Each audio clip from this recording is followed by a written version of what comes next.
పాక్ తో జరిగిన వార్లో భారత ఆర్మీ తన సత్తా చాటింది. పాక్ ను ఊహించని విధంగా దెబ్బతీసింది. శత్రువుకు అంతు చిక్కని వ్యూహాలతో భారీ నష్టాన్ని మిగిల్చింది. ఇందుకు భారత్ తన అమ్ముల పొదిలోని పవర్ఫుల్ వెపన్స్ ను వినియోగించలేదు.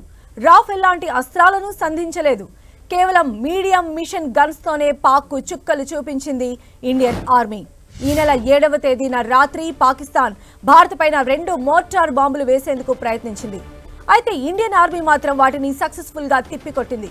అంతేకాదు రివర్స్ పాక్ పైన అటాక్ చేసింది. 3 నిమిషాల్లోనే 13 బంకర్లను ధ్వంసం చేసింది. ఇది మీడియం మిషన్ గన్స్ తో సాధ్యమైనట్లు ఆర్మీ అధికారులు చెబుతున్నారు.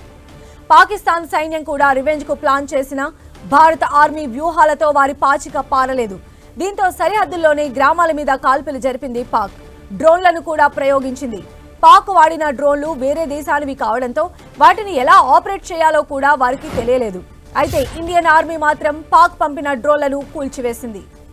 ఈ నెల 7న అర్ధరాత్రి 1 గంటకు పాకిస్తాన్ మళ్లీ కాల్పులు ప్రారంభించింది. అయితే ఇండియన్ బలగాలు సిద్ధంగా ఉండడంతో కేవలం 10 నిమిషాల్లోనే పాకిస్తాన్ ఎయిర్ బేస్లన్నీ ధ్వంసం చేసింది. ఈ దాడికి మామూలు గన్స్ తో పాటు మోర్టార్లు, యాంటీ ట్యాంక్ మిసైళ్లను వాడినట్లు ఆర్మీ అధికారులు చెబుతున్నారు. పూంచ్ ప్రాంతంలో పాకిస్తాన్ కు చెందిన 10 నుంచి 12 ఆర్మీ పోస్టులు ధ్వంసం చేసినట్లు తెలిపారు. దీంతో పాక్ నేరుగా ఇండియన్ ఆర్మీపై దాడి చేయలేదు. బోర్డర్లోని గ్రామాలపై కాల్పులు జరిపింది. అయితే పాక్ బుల్లెట్లు, బాంబుల నిల్వలను భారత సైన్యం పేల్చివేసింది.